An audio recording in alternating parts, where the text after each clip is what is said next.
Ousmane Sonko il est premier ministre premier laaj bi mooy est-ce que jotul ñu def différence ci Ousmane Sonko chef de parti politique ak Ousmane Sonko premier ministre ak est-ce que Ousmane Sonko en tant que chef de parti politique am na droit dem seeti kenn ci njabootam bi nga xam ne yoon teg nañ ko loxo ba ñu daal di ko yóbbu Rebeuss. waaw c'est vrai du question bu simple mais en même temps mën nañ ko bañ a compliquer comme mën nañ ko compliquer tout dépend. Peut-être comme ni ma ko waxee champ politique bi ak compétition bi mën nañ ko compliquer pour des raisons de calcul politique. Etc. Voilà mais noonu voilà. mais ñun en tant qu'analyste voilà élément de langage yooyu yëpp du ñu yóbbaale fi ma gën a gis problème man du sax ci loolu mais dinaa ci ñëw ci seeti bi Ousmane Sonko dem seeti kan moo seeti ji Azoura à quel titre on va y revenir mais par contre man li ma gën a gêné et gêné wu ma personnellement man voilà mais li ma bëgg a wax mooy. ci état ni muy fonctionner léeg-léeg dualité bi feeñ entre la primature et la présidence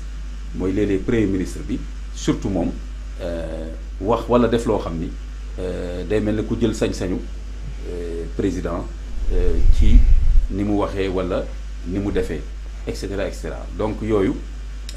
mën na nekk ba sax yële mu jël sax léeg-léeg sañ-sañu keneen par exemple comme ñu ngi wax ci assemblée nationale bi la dernière. li ma gën a fàttaliku li ma mujjee fàttaliku mooy bi muy programmé pour ñëw ci question orale yi xaw ma lan moo joxe datu boppam président assemblée nationale doo ko joxe waat date bi et cetera alors que c'est question d'actualité. voilà c'est pas au premier ministre de fixer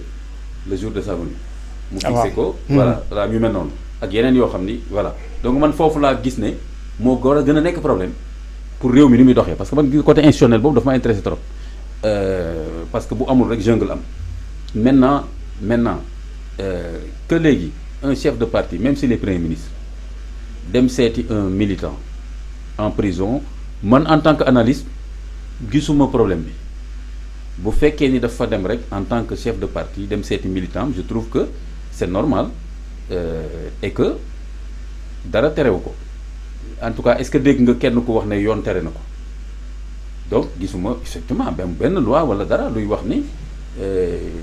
premier ministre warul seeti nu mu tuddati ku nekk kaso wala que le chef de parti warul seeti ku nekk kaso même bu fekkee ne dafa boole ñaari titres yi amul benn loi justement moo tax am na loo xam ne dañ koy bàyyi mu flexible noonu. ba am lu flagrant est-ce que am na benn loi bu wax ne alinéa 1 si le premier ministre est en même temps chef de parti il ne peut pas du am. parce que justement loi du jàpp affaire yi noonu ay ruq-ruq noonu par contre am na yoo xam ne aussi éthique la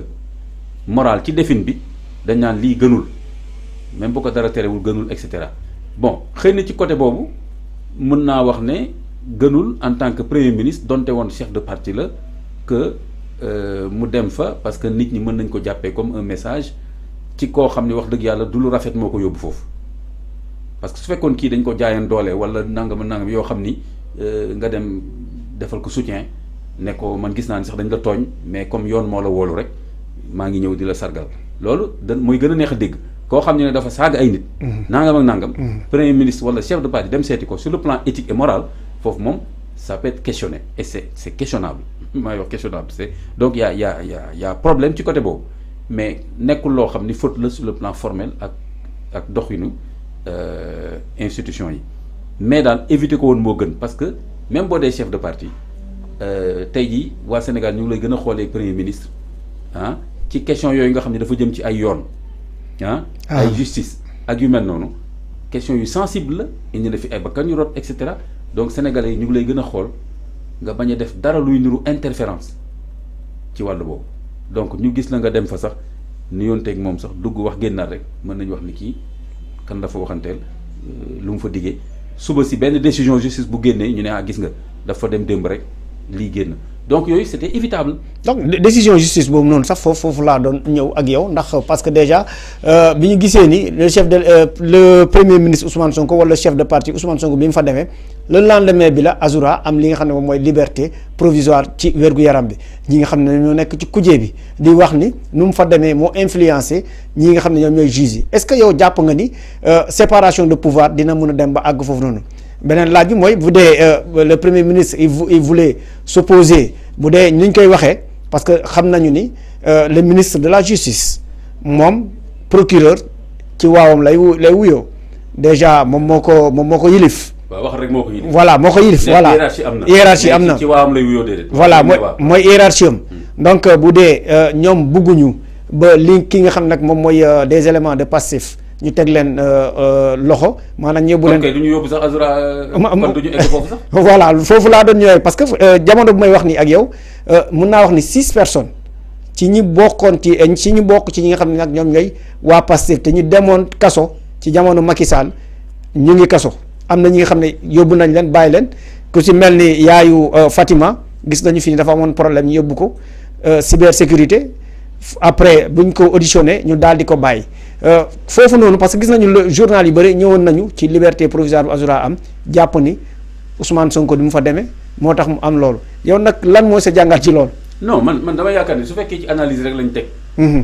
wax bi analyse da ngay indi ay lu factuel indi ay fait indi ay sources. lu mun a convaincre ay nit. loolu laa gisul man analyse laa loolu rek laa bëgg man loolu laay waxtaan ak yow nii c'est-à-dire que loolu rek moo tax ñuy mën a waxtaan. donc analyse moom dafa laaj ay éléments yoo mën a analyser mais ay rumeur c'est vrai que même rumeur mën nañ ko analyser même rumeur même wax lu dul dëgg mën nañ ko analyser du dëgg mais lu tax kooku wax du dëgg ak ki ko wax kan la ak ci lan la ko wax ak lu tax mu wax ko tey donc même bu fekkee sax du dëgg mën nañ ko analyser et cetera mais dama bëgg a wax ni il faut que mu am benn matière un début de quelque chose mais là dama ni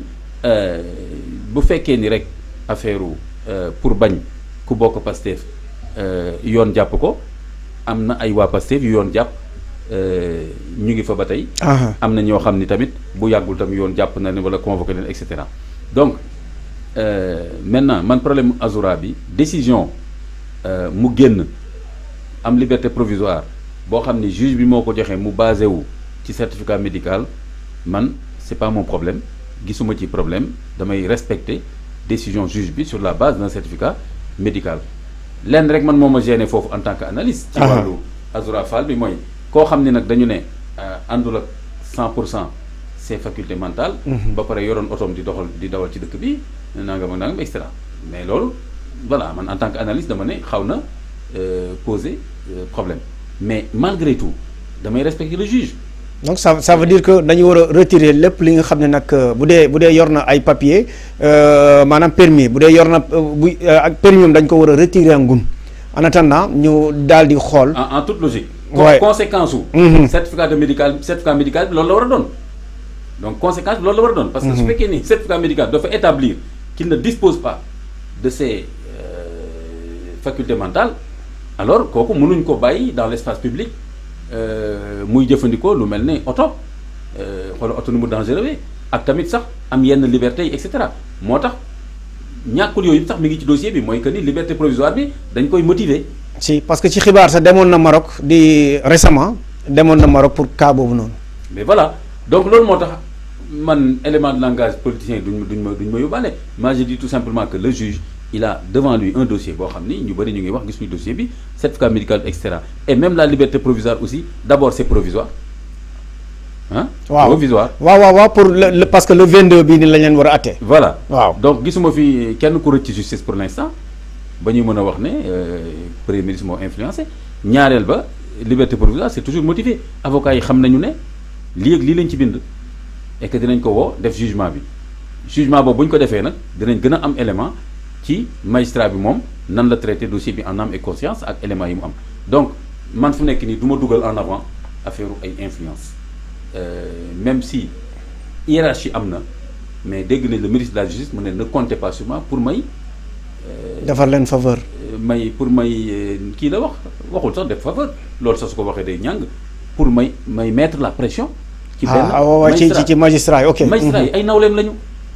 les gens oublient. ki nekk actuellement ministre de la justice mais il faut pas oublier avant ñu koy nommer ministre de la justice il était parmi les magistrats ils se connaissent génération bi nii ils se connaissent depuis 20 ans la même génération xamante ne extra donc du nekk ministre rek du tax nga mën a mettre la pression sur tes collègues n'importe comment et cetera maintenant il peut y avoir des dossiers très sensibles yoo xam ni effectivement dañ ciy waxtaan seen biir mais ku ci nekk di nga wax en âme et conscience dossier bi li nga xam ni moo ci sa xalaat am na yoo xam ne aussi ay décisions yoo xam ni c'est collégial du benn magistrat rek moom mooy wax ne lii la ñuy def ci dossier bi donc yooyu yëpp daf ci am donc pour man pour nit wax affaire influence il faut nga am ay éléments yooyu mën a teg ci table bi nga xam ne lii ku ko xool xam ne effectivement fexeel ba lëjjanti ay sources yu lay may nga indil ñu ko ñun analystes yi ñu mën a wax ne waa lii nag moom quand même c'est douteux c'est suspect mais vraiment ah non non non premier ministre dem na fa vendredi samedi Azoura génn ça veut dire que premier ministre moo wax nañ ko libéré bon loolu dafay yomb trop te loolu suñu nangoo loolu mais je vous dis maintenant mais on est pas sorti de l'ornière ça veut dire que n'importe quoi qui se passera maintenant on va trouver qu'il y a une influence que ça va aller dans tous les sens waaw kon loolu je pense que nañ ci def attention man mi nga xam ne dama bëgg institution yi dox normal ah dama bëgg tamit magistrat yi ñu may leen seen affaire ñu def seen liggéey am na loo xam ne suñ ko defee mu flagrant weddi texte yi et cetera ça se saura en ce moment là les gens vont prendre leur responsabilité. parce que procureur bi si boppam dafa lankoon pour ñu may Azoura li nga xam ne moom mooy liberté provisoire il a fallu que après bu ñu wax évoqué seen cas yi ñu mën a dem magistrat yi dem gisante entre ñoom maanaam ñu bu ñuy délibéré ci la ñuy xamal les avocats de Azoura ni may nañ leen les liberté provisoire mais ci salle bi si boppam sax dañ ko mettre en suspens ñoom ñu dem waxtaani ji. voilà parce que déjà procureur si boppam di santaane woon ñu teg ko loxo d'accordul pour ñu bàyyi ko. ah gis nga voilà. mais du moom rek mooy jël décision bi. voilà donc j'aime bien que ah j'aimerais bien que l'opinion sénégalaise ñu def attention ci dossier de justice yi raccourcis yi ñu ciy def ak ñenn ñi nga xam ne dañoo am intérêt politicien partisan et cetera nu ñu ciy duggee loolu nekkul lu gën ci luy stabiliser réew mi ak ay institutions nu ñuy doxee man kon noonu lay gën a xoolee maintenant nag ku am nag ay sources am ay informations yoo ñu mën a tegal ci table bi teg ko ci penc mi boobaa kenn du gëm a dugg ci suuf table ne gisuñ ko. donc je crois que côté Azoura boobu loolu laa ciy wax et que fi mu nekk nii bu fekkee certificat médical bi établir na ay mbir c'est sûr que la décision de jugement bii nar a génn dina tenir compte soit ñu ne ko dara jotul la xoolaat nañ certificat bi yëpp nii demal toog kaso soit génnal mais